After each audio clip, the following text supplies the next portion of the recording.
Welcome to Real Talk Manitoba, a podcast bringing you monthly insights into all things real estate from Manitoba Realtors.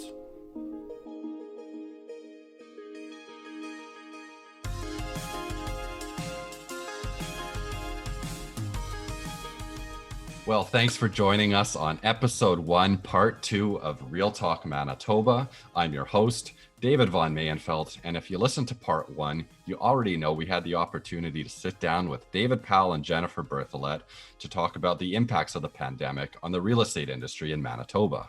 But if you're just joining us now, welcome to the podcast. We're going to dig a little deeper and hear from David and Jennifer on some of the ways the industry has transformed. Jennifer, I want to begin by asking you about affordability. Many of us in Manitoba have been accustomed to having an affordability advantage in the housing market. And if you look at the average single family home in the province, it would easily cost double, triple, or even more in other parts of the country, Toronto, Vancouver per se. But the recent price acceleration we've seen has at least caused some people to question whether we're starting to see an erosion of this advantage. For realtors, as members of the community, with friends and family here, the last thing we want to see is homeownership become a luxury item. So what do you think we can do to ensure a strong, sustainable, and accessible housing market that serves the shelter-related needs of all Manitobans? Well, that's a pretty complex question, I would say, without getting too political. I think education. I think that when I deal with my buyers right now in a lower price point, let's say, I just educate them that there just isn't a lot out there, that they might have to bend a little without breaking. I mean, I had a client who was a very limited income, and she was open to areas that have the lower price points, might not be the safest in certain respects, but she was willing to be flexible and to try and be maybe the start or to continue on trying to be part of the change in those communities. So it's just education. It's talking to people. It's setting expectations. It's always setting expectations, to be honest. But I think, keeping employment up is huge. Keeping our frontline workers and the people who are working the lower wage jobs safe with vaccinations. I think the province doing that now, I think keeping everyone safe is extremely important. But yeah, it's always buyer expectations and having those conversations with them. So say, you have a buyer who's kind of looking in that 250, 350 range. What parts of the city or what parts of the province would you encourage them to look at? Well, actually, that's not that's not a super low price point. The person I was speaking to was more in an 150 and under. And in that range, I took her to Point Douglas. I took her to parts of the North End. Elmwood were areas that we looked at. But if you're talking about 250, I would probably encourage the West End. The West End is a beautiful area, very affordable. It's very eclectic. It's got a lot of amenities and a lot of new shops popping up on Wall Street. West Broadway is another area. People are transitioning. People are finding ways to get into areas that maybe at one time were less desirable, and they're just making them more desirable. When you talk about, are the recent price accelerations at least somewhat threatened to erode this advantage, and does homeownership in Manitoba become a luxury item?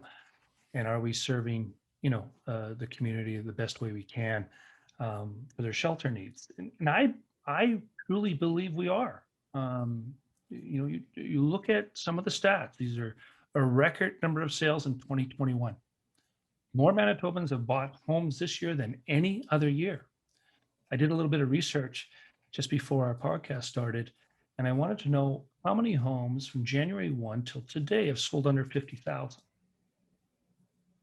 21. The lowest one being 8,000. Now, most of these are outside the city of Winnipeg.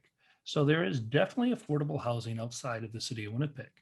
Under 100,000, there are also 20 plus homes.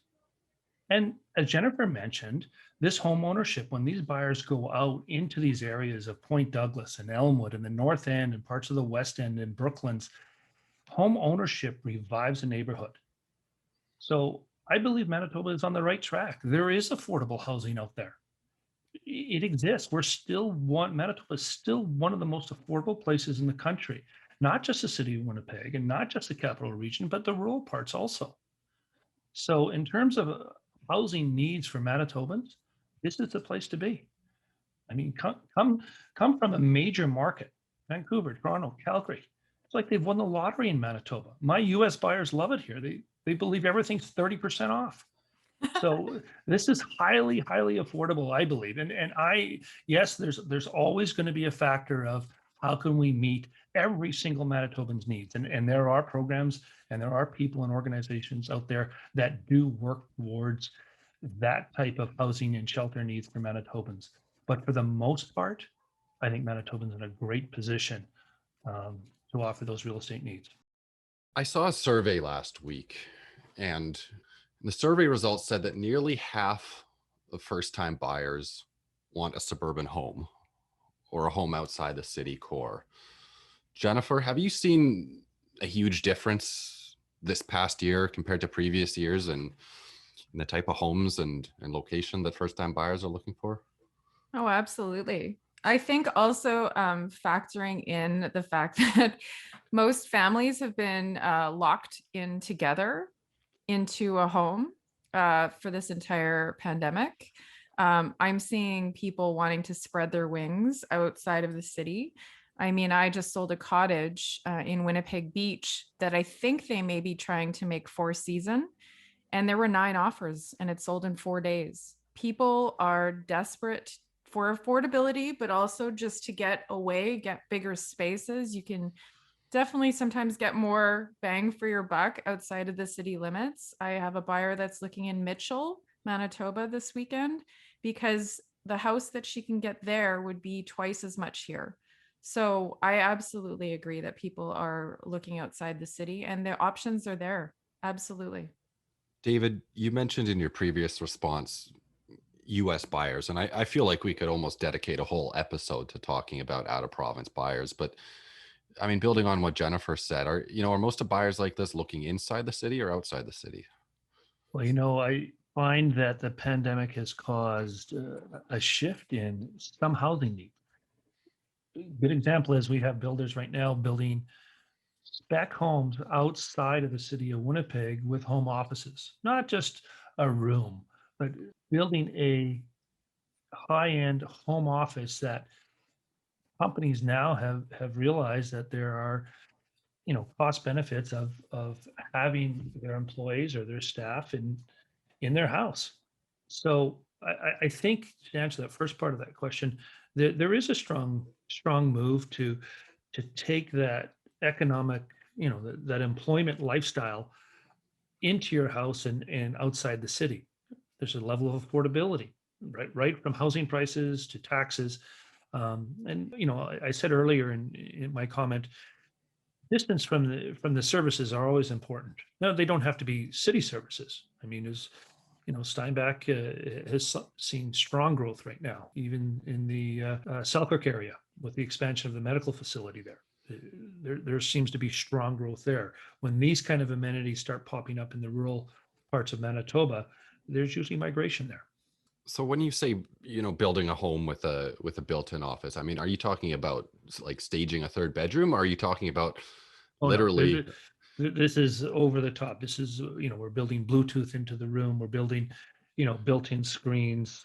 Comes with a high definition tech package, lots of glass to create that office atmosphere, enhanced lighting, and even built-in desks, computer storage area, cooled rooms. So there is a strong, I shouldn't say strong, there is a move towards creating that enhanced home office now. The unintended consequences of a pandemic. Hey, David? That's right. That's exactly right. And I think this is kind of a good thing. When productivity could, it hasn't been, I don't think it's been fully scaled, but I believe, if it was, I think it would show favorably that there's good productivity within the home office as opposed to the downtown office. I agree. Not having to wear your dress pants and having to iron your shirt for your Zoom meeting. I think it's As long as you got pants on. So. well, maybe. I feel like, we're almost going a little off script here, but I was going to say, can I get a built-in home gym as well? Or is that, No, Oh, hey. those kind of things that's not an unorthodox request these days. So My buyer's building a golf simulator in his basement. yeah, that's Well- a big thing with high-end, Mhm. high ceiling basements. So you can take a full swing at that. 100%. Yep. well, I feel like the typical Manitoba basement is, you maybe have a built-in home bar simulator, but hey, if you have an office or a built-in home gym, I'll take it. Okay, well, So- we'll talk after the podcast then. All right. Well, I think that's a perfect segue to our next question here. I wanted to touch a little bit on technology and how you've adapted your businesses over the past year. And Jennifer, I could go to you first. Would you say it's been a complete transformation over the past year, or it's been more of a make a few adjustments on the fly? Oh, game changer. Absolute game changer. One of my first sales was with an immunocompromised seller in March of last year when we didn't know what was happening. We didn't know how COVID was being spread. We did everything through Zoom. And I went there and socially distanced and got her signatures after the fact, but we did everything through Zoom. It was a game changer. Electronic signatures have made the whole process so much easier. Of course, if you can meet in person in a safe way, you do that first. But MSC, thank you for allowing electronic signatures. Hopefully it stays. It's been an absolute game changer. My buyer meetings, instead of driving across the city, however impersonal, it was way more personal, obviously, before. But, being able to sit at my desk and talk to 4 different buyers in an afternoon versus, driving around the city trying to do the same thing. It's a game changer. I really can't say enough about it. I don't know if I'll go back to the way that I worked before. Maybe a little bit, but it's made my professional life a lot easier for sure. I don't want to sound old school. When I started, everything was, literally carbon paper. And I think the foundation of organized real estate has not changed, but I think technology has enhanced the function of real estate. Like Jennifer said, our provincial association has been advocating for electronic signature since 2011. Only took a pandemic to get there, but I'm glad we're there. And you're right, Jennifer. Thanks, MSC. And it does make life simpler, but it still doesn't change the foundation of you got to get documents signed. Mhm. In terms of the pandemic, to do virtual open houses and Zoom calls, I think is a great way to keep safe and keep compliant within the protocols. But in terms of drones and photography, they've all been enhanced. I don't want to take away from 20 years ago when we sold real estate with one black and white photo and no internet, and just sold as many properties back then as they do now. So it has changed. It has made, I think, the realtor's life easier. It has enhanced our ability to market. It has enhanced our ability to function within our business models in terms of electronic storage, electronic signatures, and we'll get better at it too. Right now, realtors we're still in the transition stage. We're not at saturation of electronic signatures, and when Jennifer makes comments like, "I don't think I'll ever go back," I think we'll be there one day. I hope we are. I was a huge advocate back 10 years ago of let's start this process and get there, because to drive across the city used to take only 20 minutes. Now it's 40. And as we get Mhm. closer to 1 million people in the city of Winnipeg, just the physical function of doing what we need to do in our industry has become a lot easier because of technology. Can I piggyback also on what David was saying with regards to virtual open house? I started to do the virtual open house with my Instagram. And I got to tell you, being able to have 60 people watching me go into rooms versus trying to manage 2 people at a time in an open house during a pandemic, it's also a game changer. I mean, it's my sellers are extremely happy. The buyers feel like they're getting my time, personal time, to show them exactly what they want to see. And I'm able to get way more buyers in a time where safety is paramount. I know it's not easy to crystal ball it, but where do you see things going here in the next half year? There's a lot of cause and effect that has happened because of the pandemic. And, with the lockdown came lockdown of businesses, and that includes manufacturing. It really affected new home construction. So you saw mills being shut down, paint company manufacturers being shut down. And this had a cause and effect in new home construction. Construction costs, supply costs have been very volatile and limited. And when a government locks down certain industries, there's no more spending on that side. So you'll see the flip side of that. If I can't go to a restaurant and I can't go to a hockey game, what do I do? Do I go buy a bicycle? Okay, so there's a run on bicycles. There's a run on hot tubs. So as these restrictions become lifted, and I think they have to be lifted across the board, the consumer is now going to diversify their spending. They're not going to be allocated into, I can only, go buy my groceries. I can only go sit in my hot tub or ride my bicycle or buy an ATV, which these industries, the prices have seen massive inflation. So as these restrict, the coin can get flipped.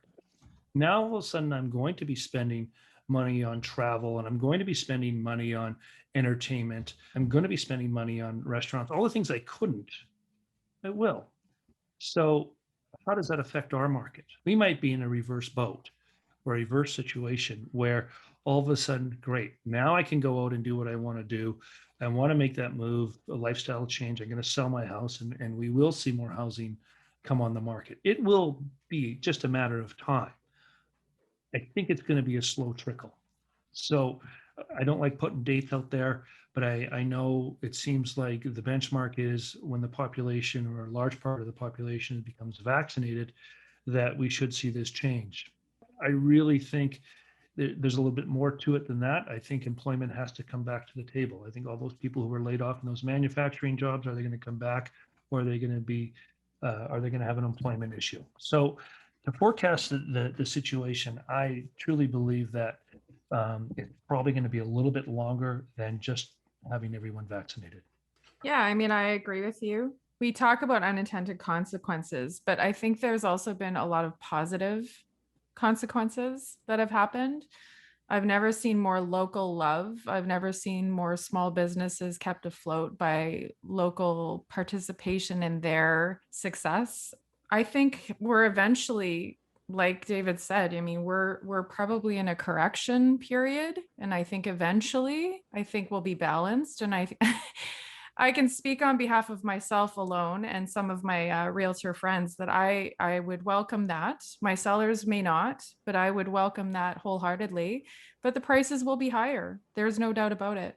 I think we saw this in 2008. I think we'll see this again, but I think it'll take some time. I think also interest rates, I think they're projecting them increasing possibly by 2023. So I think the factors involved in the creation of what's happening right now will also be in the creation of a balanced market eventually. And I look forward to it. But I do have to say that a lot of good things have come from the lockdowns, in the sense of just establishing really deep connections with my colleagues.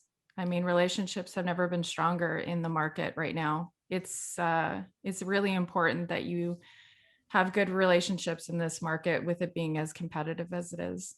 Thanks for sharing that, Jennifer. And I mean, obviously the human side of this can sometimes get lost in the hustle and bustle and the business side of it. And building on what you guys said, the other factor too is immigration. Immigration was way down in 2020. And, at a certain point, once we hopefully get through this pandemic, we could see an uptick of new Canadians here. And that something that you would see potentially fueling the market and kind of sending us back into, where we've been going? I'm going to take a stab at it, and I agree with you. I do believe immigration, and I don't want to get quoted on this number, but somewhere between 6-7% of Manitoba sees immigration in around that number, and a lot of it lands in the Winnipeg and capital region. So when during the pandemic, obviously those numbers are off, and we will see a surge in that. I would anticipate a surge in immigration, and of course, it will affect our marketplace.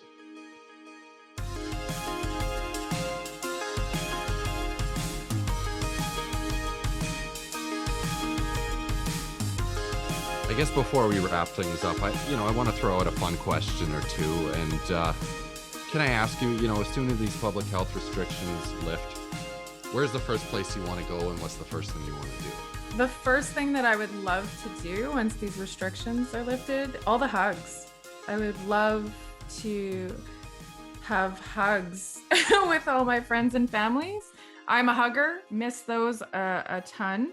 And I was actually supposed to be building a habitat home in Cambodia when COVID hit, and then they moved it to Guatemala, and then they canceled it altogether. So that is where I am going first, hopefully 2022, if not 2023. But hugs, please, all the hugs. Oh, how about you, David? Are you missing the hugs too? I'm not a touchy-feely guy. In fact, when Jennifer said there were some good things that came out of the pandemic, and one was I don't have to shake hands anymore. So I thought this is a great thing. I miss my sort of my golf travel. I miss going to the United States or over to Europe and play. And I guess that probably would be somewhere that I would think about going, but always keep in the back of my mind that not sound doom and gloom, but that next pandemic's probably not that far away. So next time around, I'll be better prepared and won't get caught off guard. Well, let's certainly hope not, but we can do fist bumps to that. How does that? All right. How does that sound? I'll take all David's. I'll take all David's handshakes. Anyone who wants a handshake from Dave, you can just send it over here.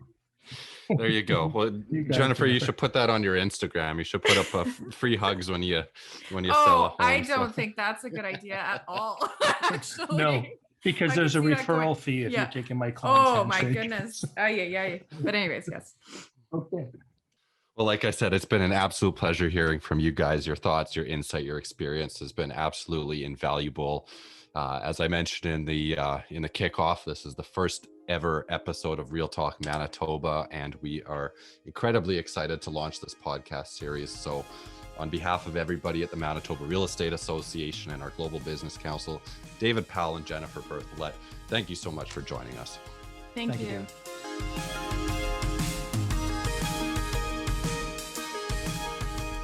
Hey listeners, hope you enjoyed the podcast. If you have any suggestions for future episodes or would like to be a guest on the show, please visit realestatemanitoba.com.